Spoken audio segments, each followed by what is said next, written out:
Tim is sideways. Okay, but that's okay, because this is what we do on this show, is change perspectives, right, guys? I promised you I would do that.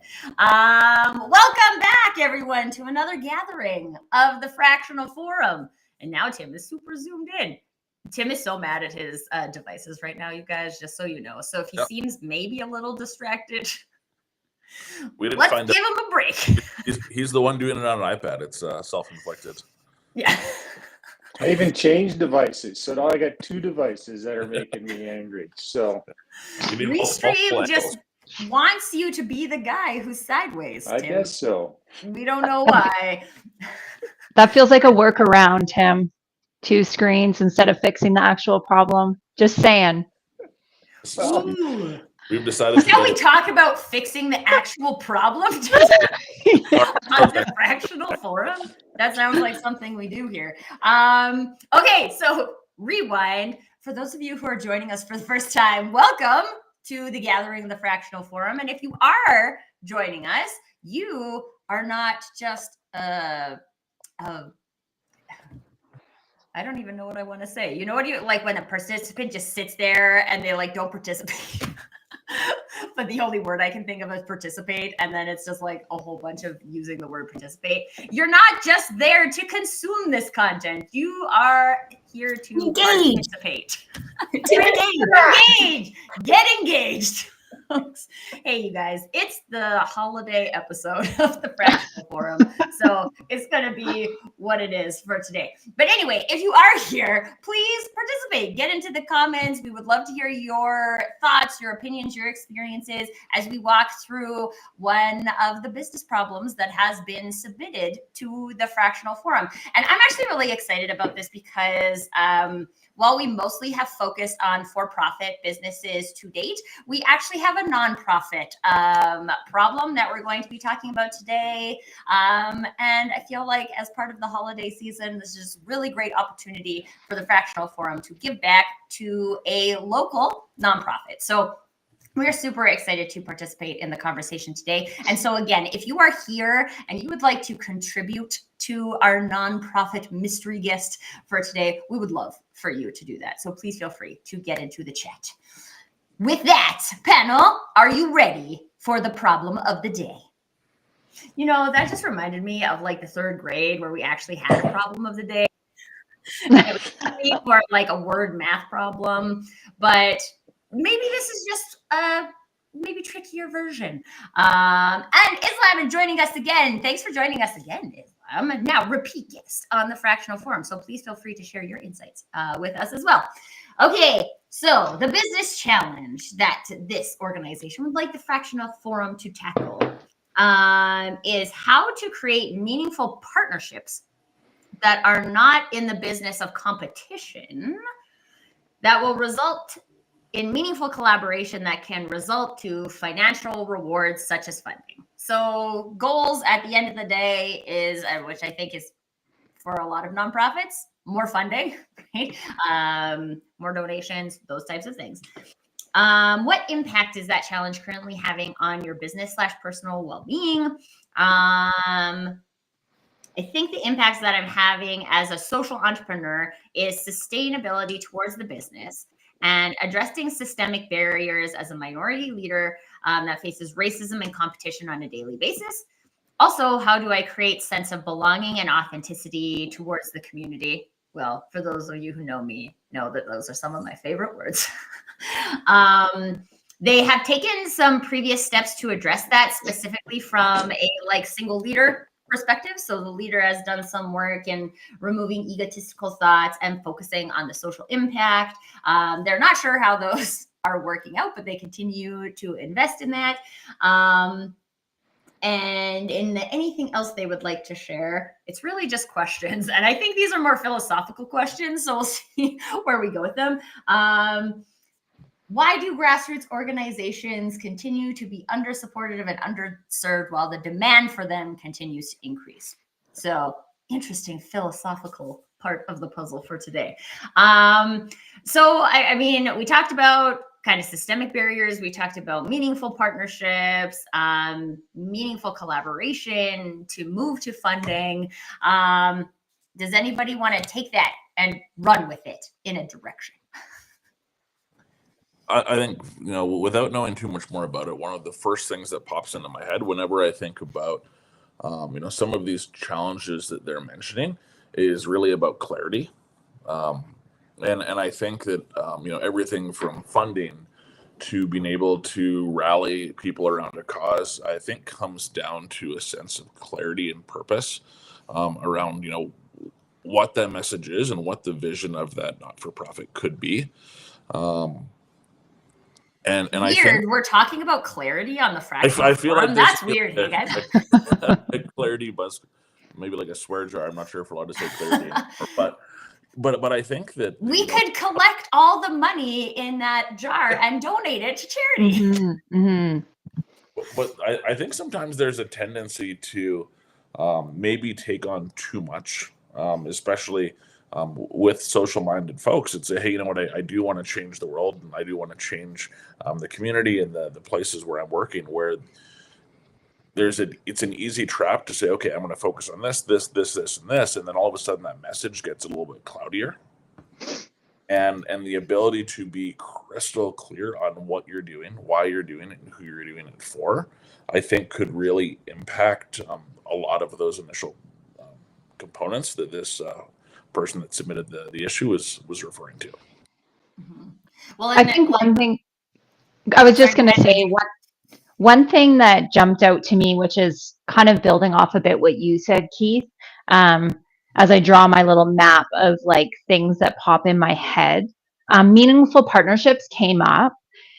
One thing that I notice a variance in is, and this is a statement that's widely used, but switching out one word is really important. So working towards a shared objective. That's typically where meaningful partnerships start. The other kind of word that often gets like switched out is shared switches to common, right? So common you can do by like, we're here at the same time every day. We all get paid. But I think with this one, like the sense of belonging, and then shared to me ties into belonging, which I know Tracy can go really, really deep into. But actually doing that deep work as a partnerships. Now, I'm assuming that this partnership is a mix of internal and external, likely with a social enterprise. There's likely a combination of both with, volunteers and then, like the actual consistent individuals in the enterprise. But I wonder if there is even that shift of working together towards a shared objective versus common. And as we've talked about, that starts, like the clarity and so it's alignment. But with a social enterprise, this is where belonging is a little bit more important than alignment. Not that alignment isn't important, but I think that's easier to achieve in corporate. Just throwing that out there. That was something that popped in my head, is just even that play on language between shared versus common. I think that's a really important differentiation, Lindsay, but also a really important call out to how sometimes our language muddles our understanding of what we're trying to do. It's really interesting, and this is like a separate thing, but after I had my son, I went through this postpartum like fitness training program, and so much of the coaching was around what is common versus what is normal. Because just because it's common doesn't mean it's normal. And like these types of things, we tend to interchange words like that very readily, and we forget that they're not the same thing. So I think you make a really important point with this concept of shared, and especially in a social enterprise, the concept of what we are sharing ties into that belonging very much so, in that if you have volunteer board, if you have volunteers who are doing work for the organization, you have paid people who are doing work for the organization, you have funders, you have donors, you have community partners, the sharing of that is very important. And then for me, from a marketing perspective, this turns into the narrative, right? The narrative is an opportunity for us to share what we're all about here, to create the opportunity for that alignment to exist. And I would also say in a lot of small social enterprises, because there's not particularly funds available for marketing, a lot of the potential in the story, which is actually free, right? The creating of that story, working on the vision, sharing that vision, that activity, it takes time, but there's no cost associated with it. You can share it on social media for free. You can share it in the community for free. You can get on the news for free, right? Like there are lots of things that you can do for free, but if that clarity, as Keith kicked us off with, isn't there, then it's very difficult to harness those opportunities. I just want to add something that clicked for me when we were talking about working within these partnerships and potentially competing for resources or maybe overstepping. And I do think that there's an opportunity to think of these partnerships just as you would in any organization around roles and responsibilities. People really need clarity around what they are responsible for. And, I think that there's an opportunity there to really highlight roles for each partnership. And also something actually I worked on with a couple of clients post-COVID, or maybe it was even during COVID. It was very difficult for a lot of nonprofits to get funding. And there were two organizations that tried to look at things differently, different perspective. Tim knows all about that. So what they did was they actually took a look at what they were very good at individually, so they didn't have to compete for resources anymore. And maybe there was a shared service that they could offer together. So there's lots of different ways that they can kind of reframe the way that they think about these partnerships to, one, create clarity around the roles and responsibilities that they each have, and they have a laser focused energy that's put towards those particular responsibilities. Or they could take a look at, what are we individually really good at and what can we drive towards to cut costs so that we're not doing the same things. Maybe we can, you take on the HR responsibility, we'll do the finance piece of it, whatever it may be. Yeah. Oh, go ahead. It totally echoes. I see Brooke had a comment in there around differentiation, how I think what they said was, how is this basically something that isn't already being done, and why are you the best position to do it? I think that totally aligns, that totally matches up with what you're saying, Barrett. It's figuring out what are you really, really good at doing. The reality with any kind of nonprofit is you're going to have finite resources, finite funds. So you really want to get good at how are we going to deploy those? And you're almost thinking about it as what is the cost of running your operation and what's the impact you're making?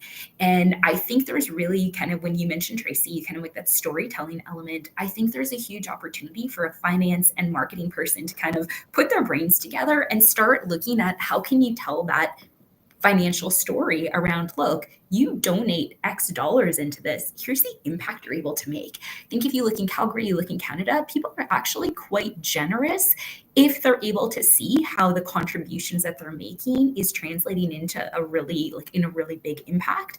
But you have to be pretty good at showing, you have to really be good at telling that story and showing how you're different and how you differentiate.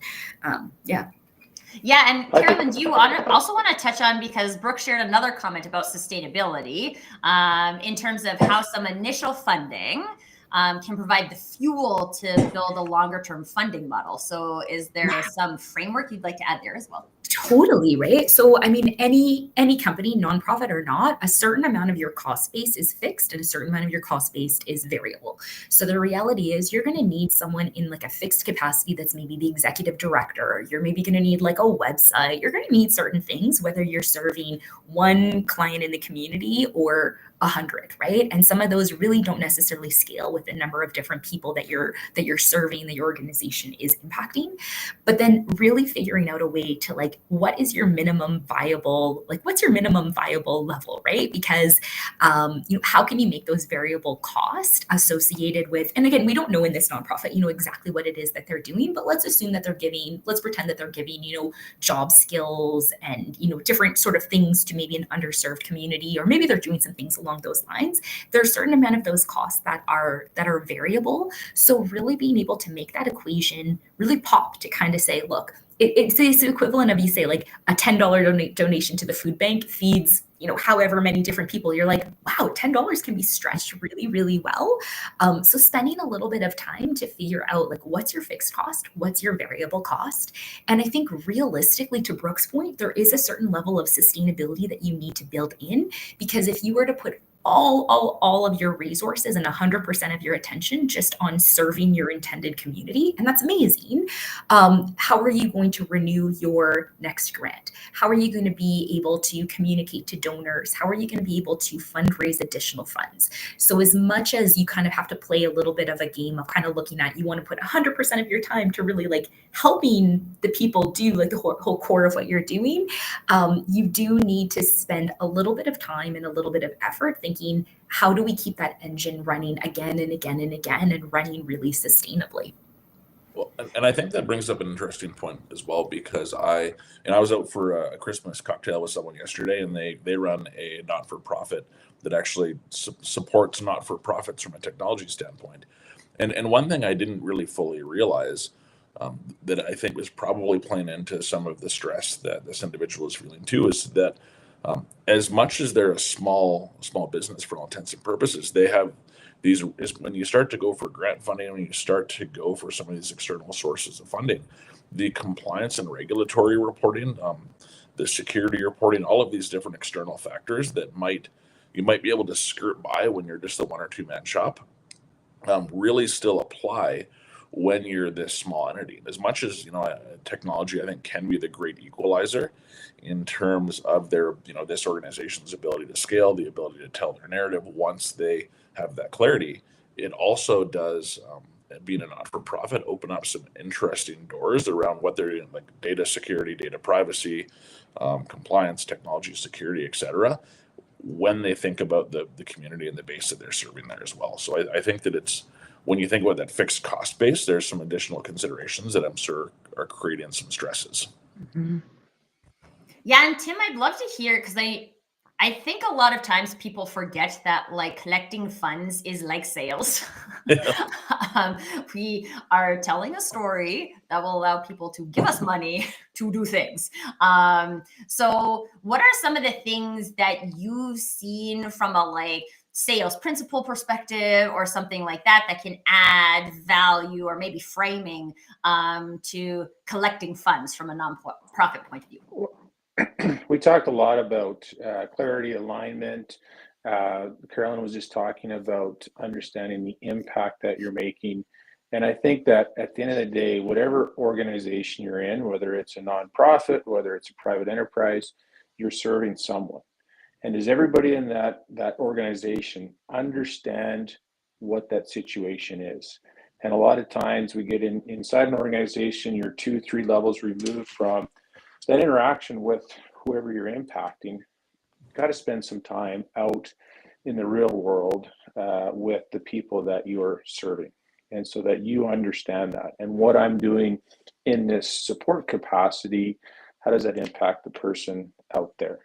So to answer the question that you have from a sales perspective, in a nonprofit, sometimes you have the people that are serving the people that you're trying to impact, and you have the people that are trying to raise money. They're not quite the same person like they are in some other organizations. So you got to make sure that you first understand the impact, so you can tell the story, just like Carolyn was saying, and then you can bring that emotion into it, and you can share the stories of what you've seen out there and bring that emotional response. Buying, donating, it's an emotional response. You want to tell a story, you want to evoke emotion and get them to want to help. Mm-hmm. Absolutely. I want to jump to a comment that Islam shared over here. It's very long, so I can't show it all, but I will read it all. The first question that pops to my mind is, do they seek more belonging for more fundraising or to connect with the community for local projects? If they are seeking funding, they should collaborate with marketing and PR agencies to introduce them to companies seeking to do CSR, which will yield more fundraising. If they are seeking CSR, corporate social responsibility.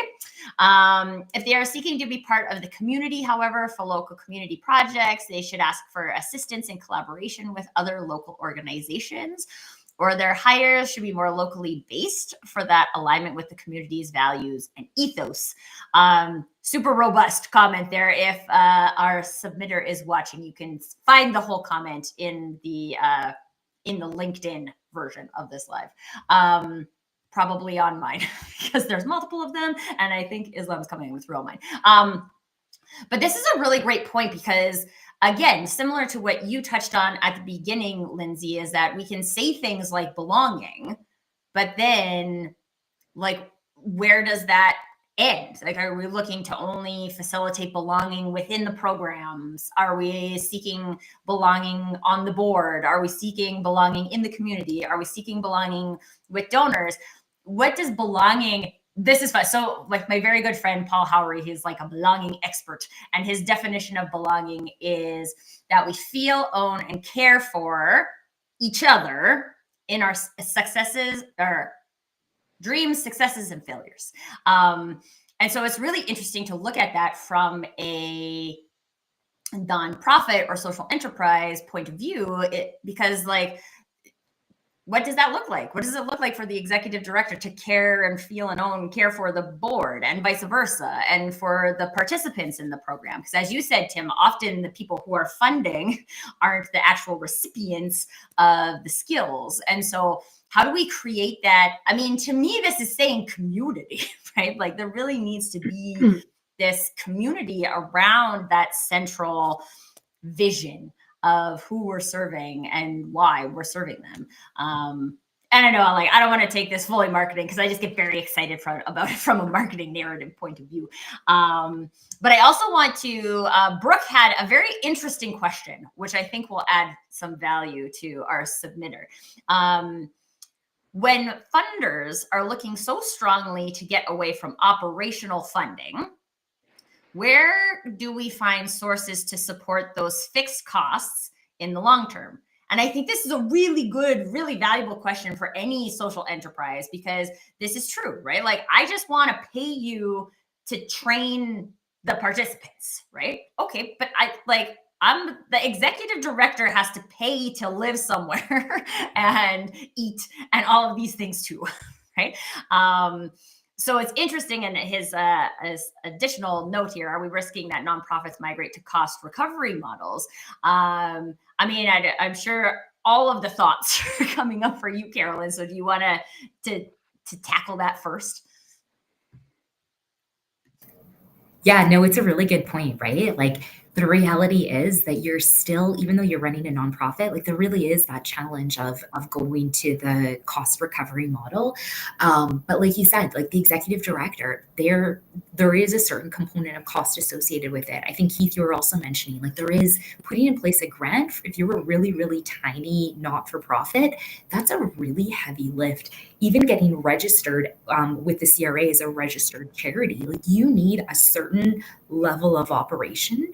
And the reality is that's extra challenging if you're grassroots. If we kind of think that, if we kind of deduce that grassroots tends to be smaller organizations, it is tough to remain viable when you have a certain kind of heavy amount of fixed costs that need to be put in place. I think, actually, if we go right back to where the submission kind of started and their question around, like, partnerships, I think that's the key. Like, I think you're actually on the right path of figuring out, like, who do we partner with? Because if you try to do it all on your own, yeah, you're going to be bearing a really big brunt of fixed cost, really a big brunt of fixed cost just on your own as an organization. So I think spending a little bit of time brainstorming, who do you think those partners might be, and starting to kind of bring them to the table, and then figuring out together, like, what's collectively a sustainable business model for each of those. Because, yeah, the reality is, there is a certain amount of fixed cost that has to exist. But I think really exploring partnerships starts to open up all kinds of opportunities. So And that's partnerships start, I was just going to say, partnership starts with conversations, right? Like looking in this room right here, it starts with conversations. The six of us started a conversation. We all have, a shared hope of helping others, having, diverse discussions, learning from each other. And by willing to go into that with an open mind and open heart, things are likely going to, work out. I think the other thing too that I wanted to point out is like being focused.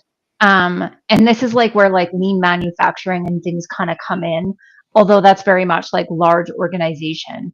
But the idea there is you're getting the most out of what little you have. And this is complex. Like, like Tim mentioned, there's like it's a B2C and a B2B, right? Because you have the, the individuals that are part of the program that are benefiting, that, the impact is going to those individuals, or as a result of them attending. And then you have the donors, and then you also have like, so really you have two sides of that. So it's added complexity, which typically is added cost. So the one thing with partnerships is it's great, but you bring a lot of different, perspectives in a conversation, and often it's hard to be focused. But that's where, you got to really start and talk about like what got you here. Like all the individuals in the room landed in that situation because of, a pathway, something working out, not working out, whatever it was. And that's the power of storytelling, not just from like marketing. I mean, the best storytelling is, just telling your story, like in a way of, this is how I feel, this is how I show up, this is me today, like, let's work together. You're likely going to solicit like belonging by being super open. And one thing that popped up is the leader who submitted. If I understood it correctly, I was kind of writing notes, but there was the word ego that was in there. So that's amazing. So as we all know in these situations, that the leader needs to go first. So that is spectacular that leader was willing to do that. If there's other leaders in this conversation, or if there's other leaders that are coming in and out of partnerships, how can that leader really like nurture that out of others? Often egos come up when we have a scarcity mindset, or we feel threatened, or whatever. So the willingness to work through that and build towards that belonging, towards, to achieve the shared objective, is going to work for everyone. But the power of a not-for-profit is that there is so much passion behind what they're doing. So it's just making sure that with all this other like noise of, funding and clients and stuff like that, like why are they there? Go back to that. I often talk about having, aligning intention with action, because like if we look at their acting, maybe not so like deliberate, in a way of like action is just like, a year passes and you have like a million actions that have happened. But like go back to your intention, and what was it, and why are you here? And often, as we all know, like as entrepreneurs, when you're exhausted, when you're overwhelmed, when you didn't get the sale, when you feel like you're at odds with your partner or partners, going back to that is kind of like what keeps you going. Yeah, and we got a great comment here for Chris, reiterating that the intentional conversations create better impact to both parties. The greater the relationship, the greater the impact that will eventually create a great partnership. Keith, I think you had something on your mind. Yeah, and I'm actually super glad that Lindsay went first there, because I kind of want to tie the two together, because the driver, I think, for a lot of these folks that go and take those steps to start some sort of social enterprise, I think it actually maybe, I'm curious to get everyone's thoughts, hinder some of their long-term growth. When you start to think about creating those partnerships, I immediately went to the idea of how do you grow the impact of what you're doing. And I think what Carolyn mentioned at the beginning was, we need to get some of those partnerships in place to actually scale the organization. And, you're not going to be able to have the bandwidth to say, okay, we're going to hire 4 or 5 people right off the bat. We're going to grow this team. So you need to do it through an ecosystem perspective.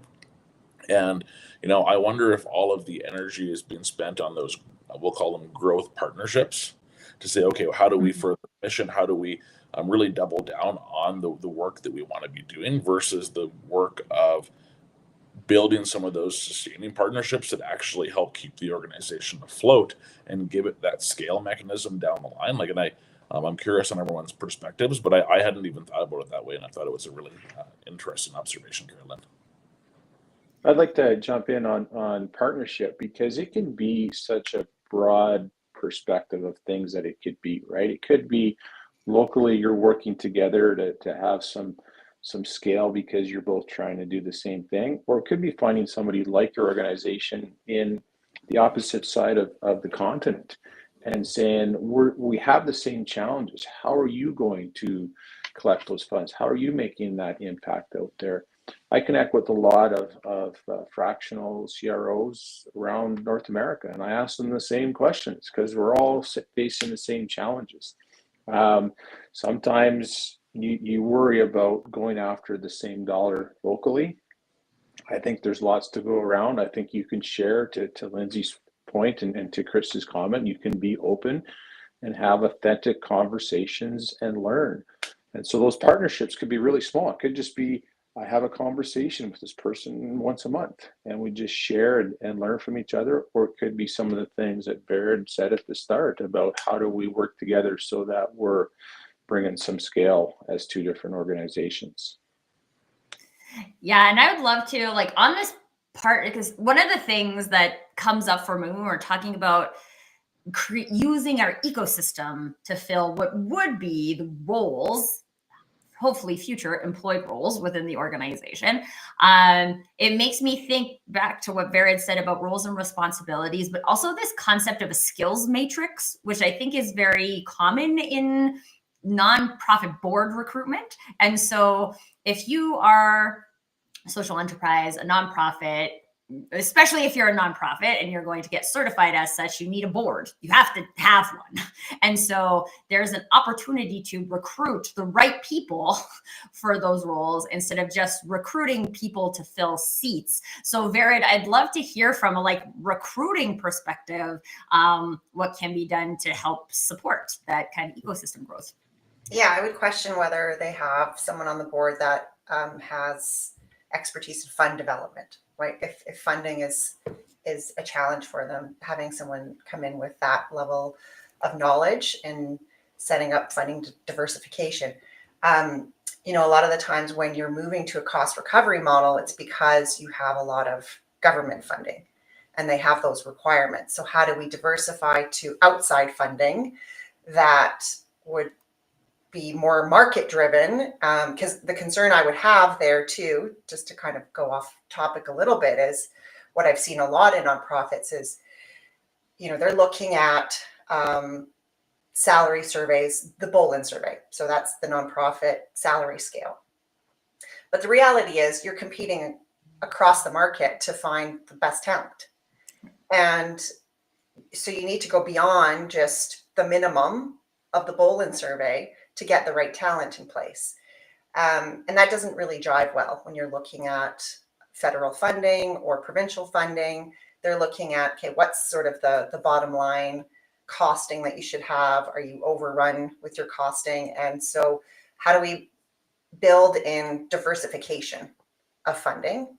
And to do that, you need someone that's an expert, hopefully on your board, to at least develop that framework for you.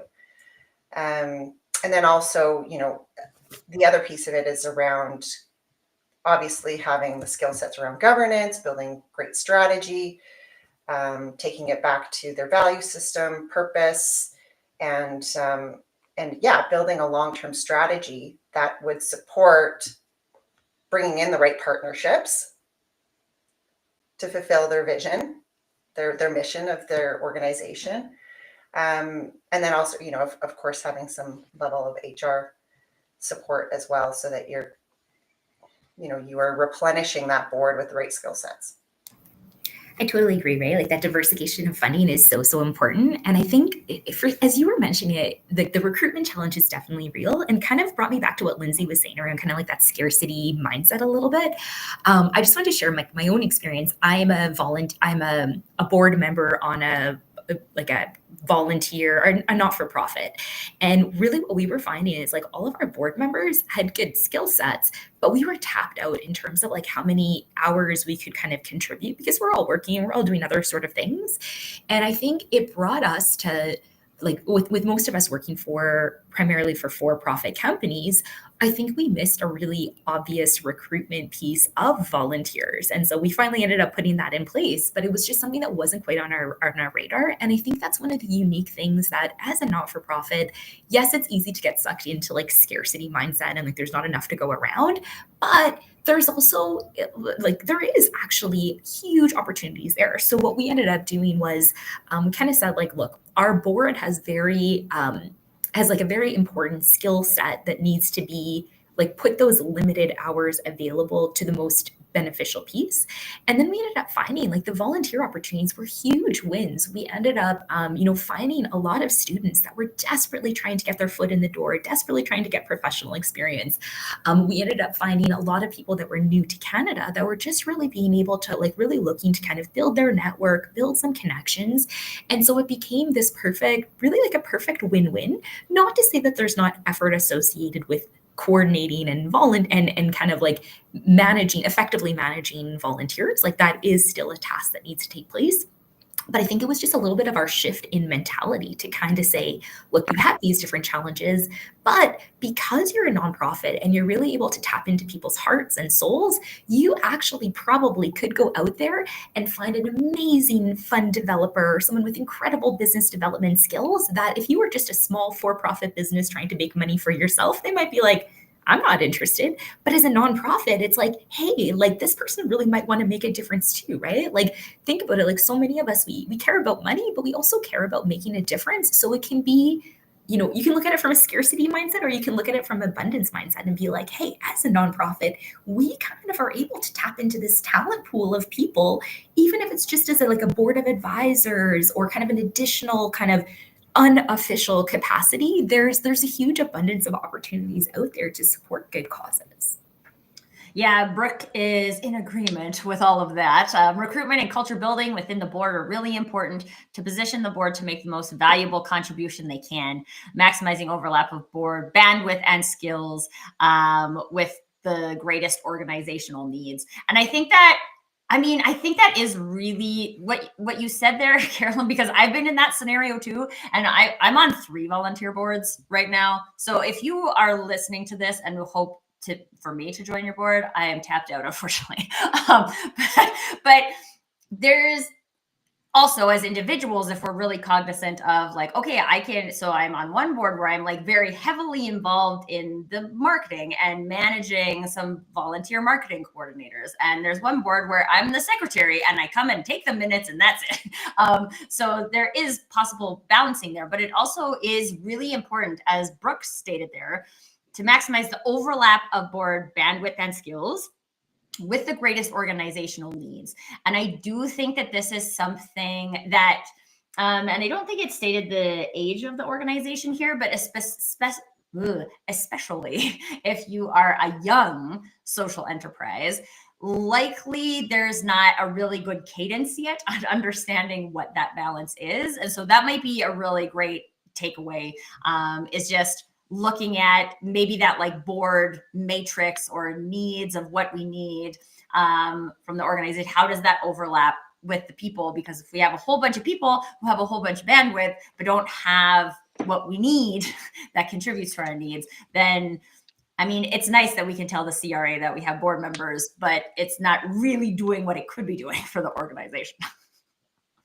There's so much power too in the donors that you have in your organization. They've bought into your mission in some way, shape, or form, right? So I volunteer with an organization as well, and we sent out an email yesterday saying we need some more board members, and here's the expertise that we need. We got 2 right away.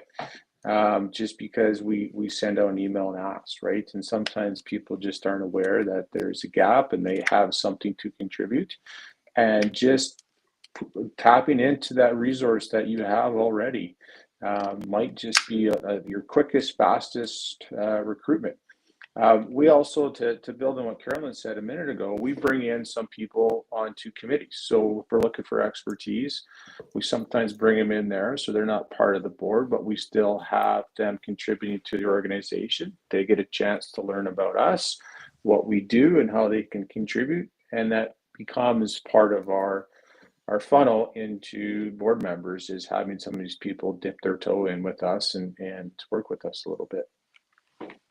The awesome thing about that one too, Tim, is that, with a committee, you right away, like, you're identifying an area of focus, right? A committee likely gathers around a project. So the power of that, is really, really good. All of this is as a result of communication. And I don't know about you guys, but it feels like it's the hardest thing to do nowadays. And I know that seems trivial. I'm not talking about like walking by someone in the morning and saying good morning, or, saying thank you to someone holding the door. It's just like when there is that transition from a me to a we type of organization, the shift is all often massive. And when you're bringing individuals in and out that also operate in a profit sector, and then pop in, you're really bringing a different level of ways of working to the table, and likely individuals that are passionate about ways of working based on not just the way they work, but their other versions of we, right? So I think one thing, Carolyn, as you were speaking, that I thought was really powerful, and it made me even think about the visionary and integrator thing in EOS, is there is a requirement, or I wouldn't say, look, requirement's the wrong word, but this is a common practice, I will say, and normal, is that you have to have same page meetings. You have to get together with that partner, and likely that partner in this profit business is like, there's a lot of investment and things that have gone into that. But they get together and they like, what's going on, sometimes each month or each week. Yeah, usually it's a monthly thing. There's the topics of conversations, there's the big decisions, there's, like, we have to make sure when we walk into that boardroom, we're aligned. But one thing that was really powerful, Carolyn, and I'm not sure who was the catalyst to bring it up, but it took one person in that conversation with to check their ego and to ask for help to that group and say, like, I want to do more, but I can't. Like, I'm tapped out. And how many times have you guys been in conversation when you're completely overwhelmed and you're exhausted? And I feel like this is personal and professional blurred, like, all the time. You bring that up, and there's 5 more people that put their arms up that are feeling the same way. And they say, well, I had no idea you were feeling this way. Right. And then all of a sudden the conversation starts. And that's why I bring up communication, is we get caught in our own like world of what's important. I'm the only one that maybe feels this way. Like, what is someone going to think of me if I can't do this? This leader talked about ego. There might be other people out there or within these partnerships that are feeling the same. And like, willingness to be open and ask for help. I don't know about you guys, but like 100% of the time, it's had a positive outcome. Yeah, and that really ties into what Brooke is sharing about his favorite quote about partnerships from Roger Martin. You are a vendor, not a partner, when your relationship does not make a meaningful difference to your partner's strategy. And I have never heard that quote before, Brooke, but I love that, because I tell people this all the time from a partner marketing point of view, is that this is not just about me sending stuff to my partners so they'll send it out. It's not going to work. You have to build a relationship with your partner. You have to create something with the partner. So there's an investment on both sides. Feel own care for each other. Mm-hmm. Not like, you're doing this thing for me. It's not partnership. It's not successful from a employee point of view. It's not successful from a partner point of view. And I would say specifically not successful from a social enterprise point of view. And what came up for me, Lindsay, when you were sharing that was if the goal, because I mean, again, like there might be partnerships that exist already to some degree, right? There's probably some board members, there's probably some community organizations that they've partnered with for whether that's promotional or actually serving. But how do we support the partners? How are we thinking about people as partners? What does a partner deserve to get in terms of an exchange? And this also goes back to what Carolyn was talking about in terms of the capacity for that, right? Like the executive director can only manage so many relationships. If they're in the place in their growth where the executive director is still doing most of the service provision, the training, then we have to do that, right? Because that's what the grant fund is for us to deliver the training. But how can we create this robust partnership ecosystem? Also, want to go back. The chat is exploding today. Thank you for contributing so many amazing things, everyone. Islam is sharing, when thinking about this problem, what occurs to me is that the community is either overwhelmed with not-for-profits or the value is not clear or not connected with the community's welfare directly, which is fine. They can think outside the box and actually serve the people that their cause resonates with, those who care, going back to Tim's point of who do you serve. A possible solution is to expand operations to relocate communities that their mission touches with the need of the community. So align the community needs with the goals of the organization, just to refocus the efforts. So also good points. And I think, and again, like these are the interesting things, right? Because it's not necessarily the easiest thing to just be like, well, we were focusing on Calgary, but Calgary's no good. So we're going to go to Edmonton or Saskatoon or Vancouver. There's a lot of stuff that comes along with that as well in terms of human recruitment and storytelling and alignment. And I would say from the storytelling and alignment perspective, there's a lot of people who need a lot of help in all of the areas. And so I would not necessarily default to this doesn't work here strategy, but it creates an opportunity to explore, okay, this isn't resonating. How are we tweaking that? How are we evolving that with the goal of finding that resonance? Right, and I think that brings up a very important point, and I'll tell a bit of a personal story here about connection to something that's going on. I recently started an engagement downtown, and I haven't been downtown much in, we'll just say, a very long time. Let's just leave it at that. And I am much more aware of the homeless problem that we have and what that really looks like. And that's just from walking from my vehicle in a parking lot to the train to the office. And I just am much more aware. And being locked in the suburbia for many years, I didn't see it.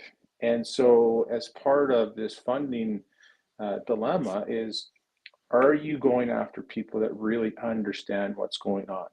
Because when I was just in suburbia, didn't understand it. Once in a while, I'd see something, but it was very rare. But now I'm much more aware. And my Christmas donation this year went to a different place, one of the organizations that helps them, because I'm much more aware of what's going on. And so that's really a key part of I think what Islam is saying is creating that connection and awareness and going after the people that have that. Keith, go ahead. Of course. One thing we haven't touched on that I think, there's a tendency right now to want to do everything right away. And you hear all these stories as well of people going from, zero to unicorn and zero to infinity right off the bat. And, I don't know how long this organization's been around for, but one thing we haven't talked about is also just patience and letting things have time to unfold and actually that narrative start to create itself. And, if this individual can look in the mirror and say, we have clarity, we have some of the right stakeholders on board, and we have some metrics and measurements that are going to allow us to know that we're at least pointed in the right direction.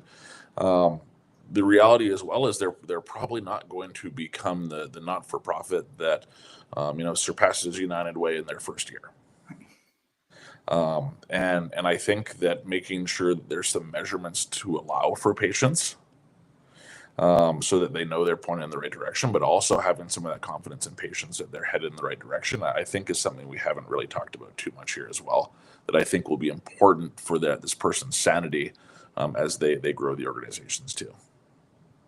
I think that's a really good point, Keith, because I do think too, with a lot of organizations that are focused on grant funding, one of the things that becomes a primary deliverable for them is growth, right? Like how I serve double the amount of people I served this year than last year, right? Like, and it sounds good, but there's also organizational impacts of doing that. Actually, Lindsay and I were having a conversation about this just yesterday.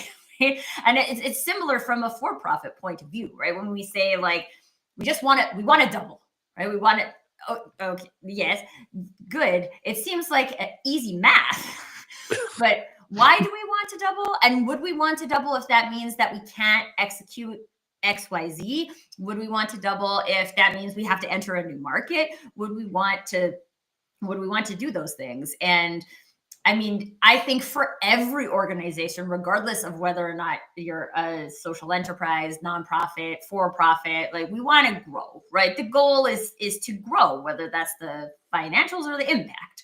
But at the end of the day, those two things are intricately connected to each other, and they are ramped up. Right? They don't just explode. And I think I think there's I've seen this a lot from a marketing point of view where everyone will just, we'll turn on more marketing and we'll double our sales in the next 12. No, you won't. It's not a thing. You can keep pretending it's a thing, except it's not. So let's talk about, one, why that number? Two, what is that even saying, right? Yeah, it indicates growth, but does a 10% also indicate growth? Yeah, it does. There's a lot of, when you mention unicorns, Keith, I think, again, a lot of times people start thinking about like, well, investors, right? Investors are looking for 10 times my revenue in 1 year. And you're like, are you going for investors? Because if you're not going for investors, it's completely irrelevant. But that those narratives start to impact what you're thinking and where you think you need to go and how fast. Brooke is sharing a comment on this point too. A lot of that we want to double comes down to our mindset and psychology. I want to feel successful, and these are the narratives that will show me to myself that I'm succeeding. This is a really important point because it mentioned ego and like kind of checking the ego in that. And it's still really easy to get caught up in the narrative, even if we're actively doing things that we think are helping us to check our ego. And it actually goes back to value alignment, right? So if we heard from that leader that he wanted to check egos, that there was misalignment. And so it shouldn't be about growth. It should be about community creation. That's the success measure. So really anchoring back into what's important. What are you trying to build? What are you trying to create? And so the measure shouldn't be around growth. Is so true. And like, I think it really does all come back to patience, right? Like, and that's where I get the drive, right? But it really is like that mindset around it. And I feel like you sometimes see those announcements, at least I see them on LinkedIn, where it's like the top 30 under 30, and there's like all this pressure to accomplish so many things. And what I actually find incredibly inspiring is like, you hear of someone that's 90 years old and goes back to school to do their PhD, or like, let's bring back like the top 80 under 80, right? Like you have an entire lifetime to make an impact. And sometimes we're in such a rush. And then when you're in such a rush, your time horizon shrinks everything down, and it creates this like overwhelm. But if you were looking at like, look, I really want to make a difference in this community, the community is going to be there for a long time, right? So if you shift your time horizon and shift your mindset, you're going to actually build the right foundation that like long term, you will be able to have those partnerships, you'll be able to have those donors. So I think we got to invent the like top 90 under 90 or top 100 under 100. Like let's extend the longevity view here. I think this is a great point because also, and again, it's interesting when you look at these two things and you like take them back to logic, right? if I shorten my time horizon, in order to accomplish that, I probably have to shorten my accomplishment horizon. Right? So I can accomplish this amount in that amount of time, but I can only accomplish this amount in this amount of time. And it's so often, again, especially for young organizations, we're just looking at year over year, right? We're not looking at 5-year goals, 10-year goals, and how we're tracking against those things. So if we're only looking year over year, then we only give ourselves 12 months to accomplish things. But one of the things that's really interesting actually with a lot of tech startups is a lot of those guys build a 5-year horizon, right? I got to build software. I got to get like users for my MVP. I got to get feedback from my MVP. I got to redo my MVP. I got to create an enhanced one. Then I can maybe sell it to the market. And then I can maybe show investors that I can get some traction with this, right? And all of those things take time. And so not that we have to necessarily look at taking more time than necessary, but if we actually want to accomplish this thing, if we want to say the impact, we want to have impact on 1,000 people in a year, and we also know why we want it to be 1,000, right? It's not just because I pulled 1,000 out of the air. How do we build to that so that in 5 years from now, we can say we're serving that many people? But today we're only on day 1. So we're not going to serve 1,000 people tomorrow. We're going to ramp up to that. And with that, I want to just realize that we're getting close to the top of the hour. So we'll do a quick round table for any last minute, specific big takeaways that everyone would like to focus. So let's go around the room in clockwise direction. Vered, starting with you. Yeah, I think just, again, we talk about it all the time, but really gaining some clarity, being really grounded in why you exist is always a good starting point. Making sure you have the right board structure with the right skills to drive your strategy forward is another takeaway. And outside of recruitment, which we didn't touch on, but I'm going to just add one little point, is thinking about how you're onboarding these partnerships and these new board members into your ecosystem and being really intentional about what the goal is. I would say wrap it up with impact is your lead domino. You do really, really well. Knock it out on the park on domino. It'll make it so much easier to find donors and dollars. I'm going to tie it back to what Tracy just talked about, and Vered touched on it too, is you started with a vision. You've learned some things along the way. Is that still the right vision? And don't check your ego at the door and just say, okay, we've learned some things. We've taken in some input.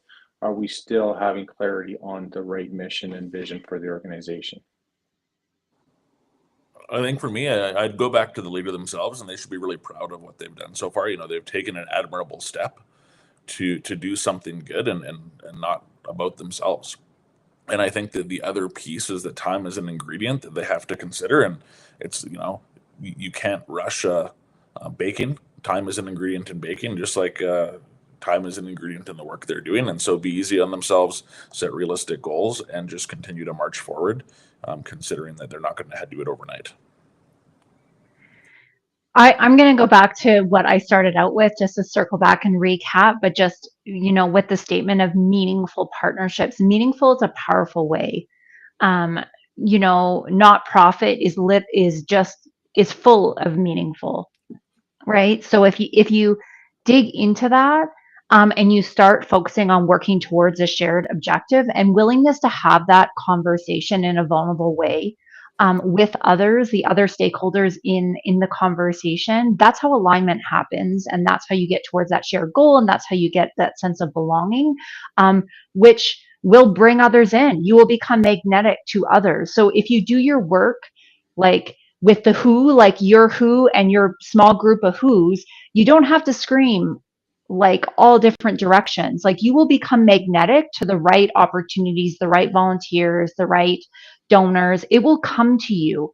You just have to be really, really willing to kind of dig into those meaningful conversations. All the who's down in Whoville, Lindsay. Yes. Yes. Awesome. Okay. Also, I'm just because we're wrapping it up, there are some more great comments from Brooke and Islam in the comments. So if you're watching, read those. I don't have time to read the rest of them, but they are good. Okay. I want to go back to what Keith said about how time is a factor in cooking and baking, right? So when you were saying that, Keith, what I'm thinking is that like I can't just crank up the temperature and get the same result because that higher temperature can cook it faster. It doesn't work. You end up with burnt scones. So let's not have burnt scones, everybody. Let's give things the time that they need and the focus that they need. And I think in so doing, we have a very great opportunity to create phenomenal social enterprises that are making huge amounts of impact. Oh, with that, my friends, this is the last gathering of the Fractional Forum before the holidays. So if you're missing us, you can go back and watch past episodes on our web. They are all on our website and on the YouTube channel, the Fractional Forum as well. We will be back the first full week of January, whatever the date, the 9th. I don't know, something like The that. The 8th? The 8th. Yeah, okay. The 8th. We'll be back on the 8th. And in the meantime, if you've been watching the show and you're like, you know what, I'd like those guys to do one of my business problems, head over to the website, fill in the form. We would love to talk about the business challenges that you are experiencing so you can kick your year off right. With that, thank you, panelists, for always having such a wonderful conversation. And until next year, everyone, we'll